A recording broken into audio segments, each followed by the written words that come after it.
Hikari asks. What next? Where do we need to go to save the world? Kator replies. We're in the Meat Mountains now, which are really giant corpses. And we're trying to get to the King of the Giants, who was once one of the Golden Five before Timor Gloom cursed him. Jack brings out a map and suggests they regroup in Fiban Forest. Perrin asks who Hikari is, and the group realizes he still has lingering brain damage. I have moral qualms about leaving him this way, says Hikari. What are you talking about? Isn't brain damage incurable? Asks Kator. No, a greater restoration spell should allow him to recover instantly. Nyx, don't you know that spell? I do. Let's give it a try. Nyx says and then casts the spell. Perrin snaps back to his senses and is relieved. Everything was foggy, but now I can think clearly. Thank you both. They set out toward the forest as Kator tries to explain the Red Plague incident and the otherworldly materials that Alec Azam works with. Hikari recognizes the description and says, It sounds like electrical wires. Kator is astonished and asks, In your time, they could harness electricity? Yes, one of my friends was a Minotaur who used electrical wires in his explosives. Replies Hikari. Next, Kator relays the story of the Moon Elf invasion of Dula Thenorian, their interaction with Zephron the dragon and his daughter Jane. He ends with the vampires serving Tam Cherrywood, who teleported the pilgrims to the Meat Mountains. Hikari says, My organization has orders to kill Tam Cherrywood and his bloodline, but I don't intend to be an assassin. I just handle administration. The leader was a human sorcerer, but he is long gone now. The pilgrims crest the final mountain before the forest and drop down as the ground shakes. Kator can hear a giant song in the distance. I eat a tree, I eat a house, I eat a bird, I eat a horse. The giant steps over the mountain and causes a rock slide, burying Nyx and narrowly avoiding the others. Kator tries to communicate and gets picked up. Are you a deformed baby? Asks the giant. I'm an elf. This is as big as we get. Says Kator. The pilgrims dig up Nyx and start healing him, but he has many broken bones and passes out from the pain of resetting them. The giant, a stone giant named Gort, apologizes and offers to help them. Kator asks about the King of the Giants, and Gort says, We giants used to work together. There was a blue-bearded giant who sat on top of the tallest mountain. That was a long time ago. Most have forgotten who he was. He may still be there, but us giants now roam alone. Hikari, seeing how badly mangled Nyx is, offers to disintegrate him and then resurrect him. But Jack says, That's fucked up. A while later, Nyx wakes and speaks in tongues, his limbs contorting. Kator tries to intervene and heal him. Nyx's eyes glow with deity magic. Gort takes the pilgrims to the forest, barely 2 steps away for him. They rest and begin dreaming a shared dream. 3 wolves splashing through the river, 1 white, 2 brown. They feel free, then a grey-green elder wolf joins them, and they go to their den where more wolves are waiting.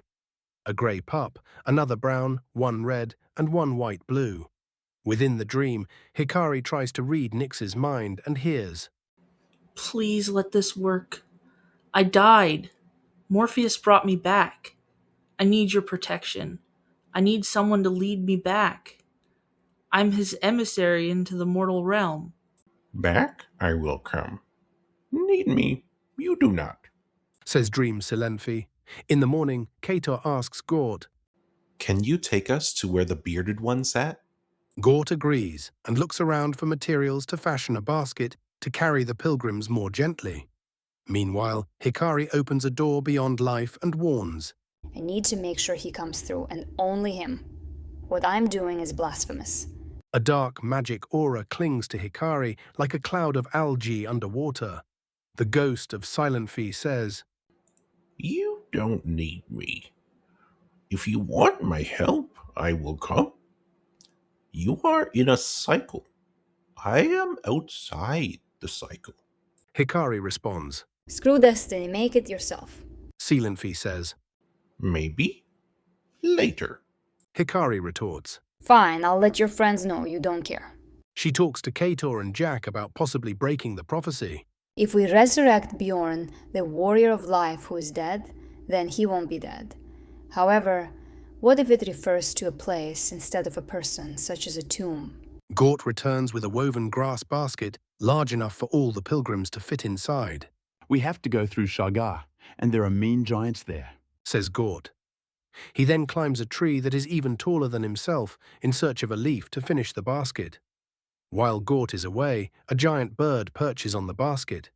Kaitor whistles 3 sharp notes to ward it away, but it remains perched. Nick speaks to the bird, and it offers to carry them away.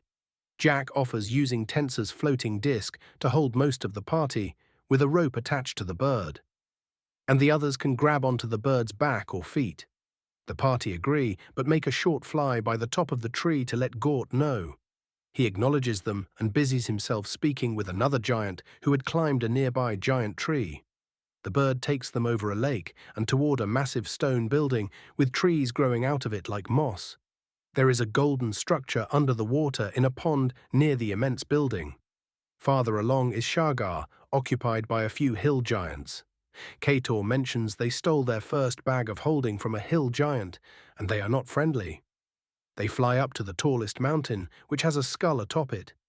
Beard hairs are scattered down the side of the mountain, and the bones are picked clean. The skull seems to be at least 200 years post-mortem. Hikari tells the others about Silenfi and how disappointed she is that she was unable to bring him back. Jack says, It's okay, I have foot and mouth disease too. Hikari takes a swig from her flask. The others assume it is alcohol, but Perrin catches the smell of blood. He knows wizards can't usually cast resurrection, but Hikari did, even if it didn't work. Hikari notices his eyes narrow before looking away. Perhaps he suspects she is undead or otherwise hiding her true nature. The giant skeleton rumbles. King on the lonely mountain. He waited centuries to hear you coming. But nothing came of it. You insignificant creatures were told not to worry. I think we're in the wrong time, Says Kaitor. Azam was from another time. Says Jack. They try to knock on the skull for more information. Die. Is the response. Elsa grabs Nyx and jumps from the skull to the rocks. The others feel an explosion within each of their chest cavities. Kaitor tells the others to retreat. Dobby disobeys at first, then sees Kaitor knocking an arrow on his bow. You're boring me. The only thing you're supposed to feel is pain. Shouts the skeleton just before Kaitor casts lightning arrow near his own feet on the skull. Bone shatters and crumbles all around. Dobby jumps to safety. Kaitor begins to fall, then casts Grasping Vine on a boulder and hauls himself back up. He feels lighter than he should, and notices Hikari had cast Feather Fall on him during the fall. The skull and ribcage continue to collapse into dust. Looking for a way down, the pilgrims hear the shield speak, muffled by the backpack.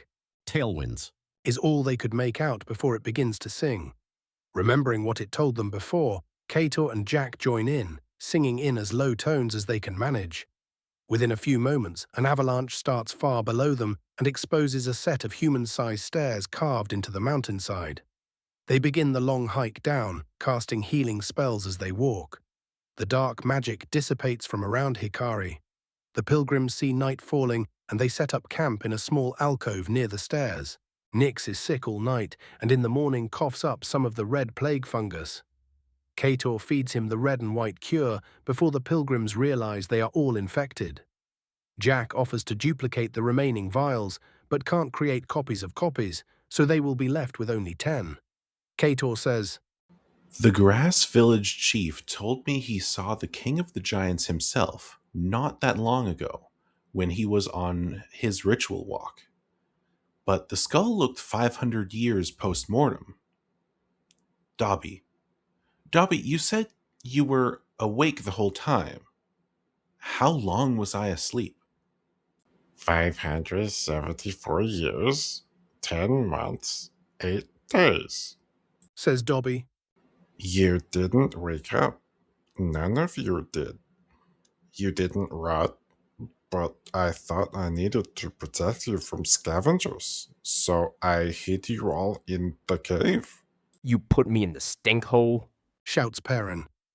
What really put us to sleep? Asks Kaitor. I can't talk about the scary thing. Replies Dobby.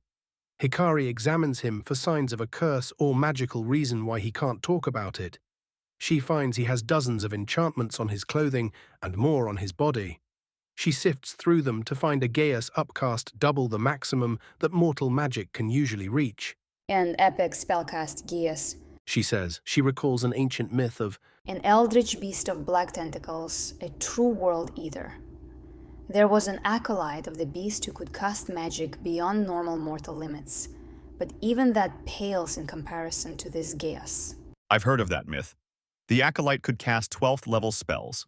says Jack. Dobby vomits black ichor which burns through the snow and dirt like acid. His skin begins to crumble to dust around the corners of his mouth. The healers of the group jump into action, casting Regenerate, Aura of Vitality, Cure Wounds, Heal, Lesser Restoration, and Greater Restoration. Nyx also calls upon his god Morpheus to intervene, finally returning all of Dobby's flesh. Hikari quickly casts Remove Curse to prevent the damage from resuming. They lay Dobby down on Jack's Tensor's floating disc, along with Nyx and Perrin, and resume their walk down the mountain staircase.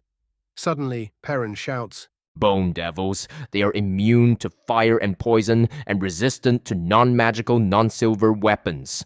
Hikari misses a disintegrate spell, melting some snow and rock. Perrin uses the same spell and hits, with a smug look on his face. Hikari responds by casting Guiding Bolt, but instead of the usual yellow holy energy, there is a black sphere with a sigil in its center. The Empire of Eternal Night. It impacts one of the bone devils and blasts away a limb and some ribs. Jack's magic missiles finish off the creatures. Kator asks Hikari about the sigil. She responds, Cleric spells draw upon faith. It might be my faith in humanity. I don't care much for the gods. They have all that power, but choose to sit by and watch as the world is in peril. Kator tries to comfort her by telling her about Bjorn and Silifrey, who were accidentally murdered by Perrin. Silifrey was a moon elf sent by Perrin's parents to watch over him, and his people don't usually accept resurrection. So he buried her and sent her belongings back to her family. Hikari opens up a little, talking about her interaction with Silenfi's spirit and her doubt of her own abilities. Under her breath, she mutters, Nobody wonders.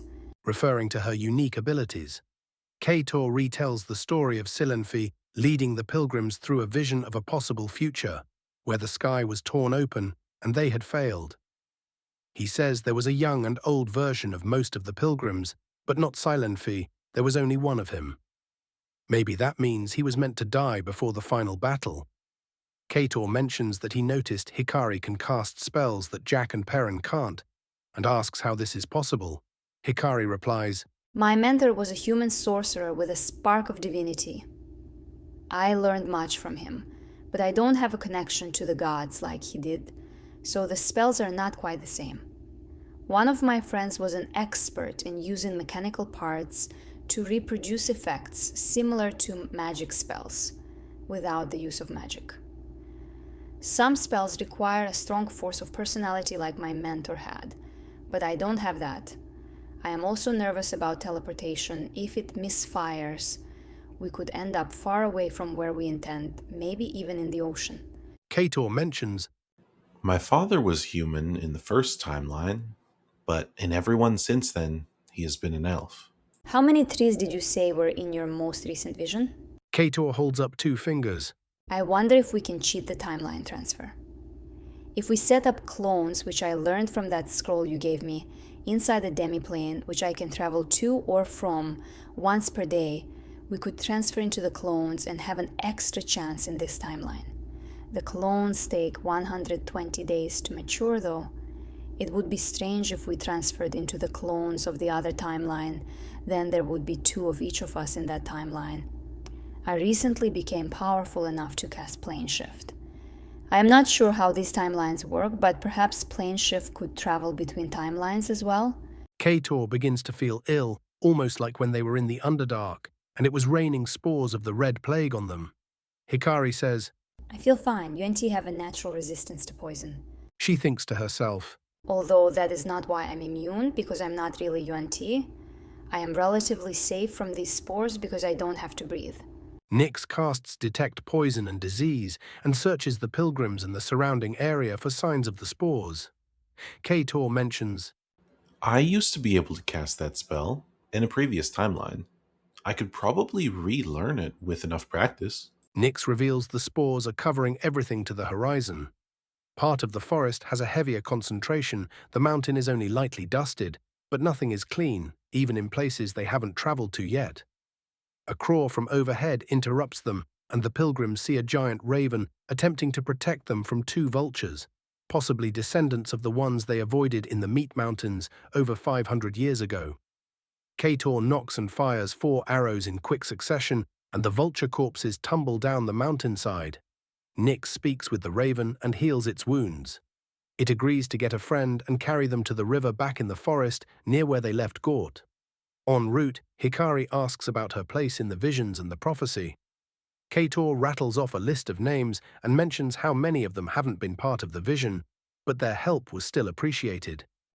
Kator, Tilly, the adopted daughter of Tam Cherrywood, Jack Spriggard, private investigator, Felonier, who left the group early on but showed up in another timeline and still recognized them, Lorgar Bloodfist, who would heal people by smacking them with his hammer, and always wanted to make blood flow for the blood god, except his own blood.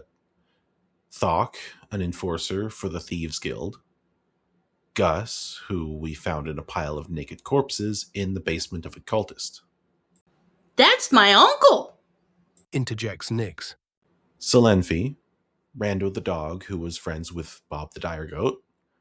Krug, a pale pink half-orc bard who would attack anyone who didn't clap at his awful performances. Wethra, who left the Rotidio Guard to join them. Perrin, Nix, Worm, Elza, Robin, who was a troublemaking thief and was presumably captured or killed by Temorgloom in his floating cathedral in portal space. Bjorn, Dobby, Silifrey, Palanfear, who was an old college friend of Perrin and Jack, but who became a cleric serving all of the war gods, and he preferred to fight with 2 swords. Then you, Hikari. The crows carry them past the hill giant village and a second village inhabited by rock creatures who attempt to shoot at the bird. Then onto the river in the forest. Nix says they have to pay the crows with fish, then transforms into a seal and dives into the water. Fish of increasing size are flung onto the shore near the giant crows. The crows also tear up 2 bedrolls to make themselves a place to rest. Jack offers his spare bedroll for Kator and Nix to share. Nix mentions to Hikari, I snore the loudest to establish dominance. Hikari asks if he's okay and, Do you want me to bring you back? If something happens to you.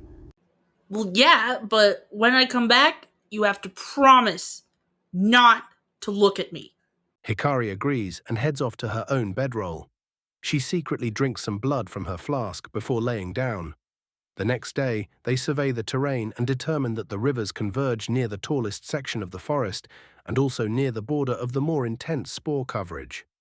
Hikari and Nix begin purifying themselves of the spores on a routine basis and agree to clean the others before they travel to any place that might be free of the infection.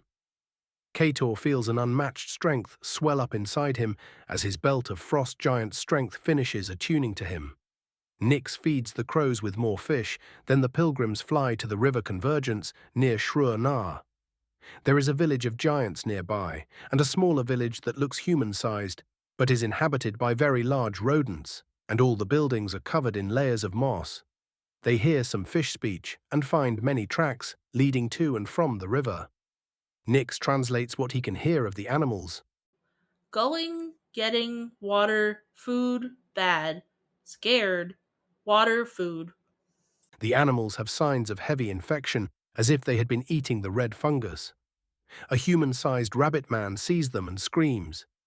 Kator extends his arms and instructs the pilgrims to back away slowly. A fishman follows and watches them at a safe distance. South from town is the widest part of the river. Nyx transforms into a giant crab, and the others tie themselves to him so he can crawl on the riverbed and lead them to where they hope they can use the orb they recovered from the labyrinth. Everyone gets water breathing, and they trek down. It is much deeper than expected, it becomes dark, and the water pressure threatens to crush them.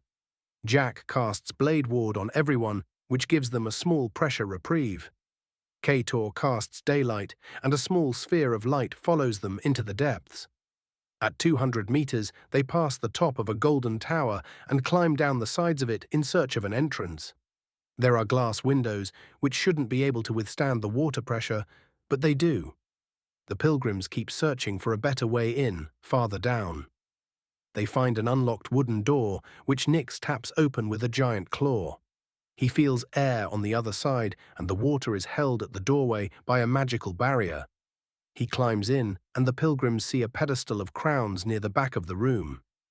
Kator glances up and sees the entire tower is hollow. They place the orb gem on the pedestal, and a floating black disc appears nearby. The sword and shield say their purpose is done. Nyx grabs them and jumps through the portal.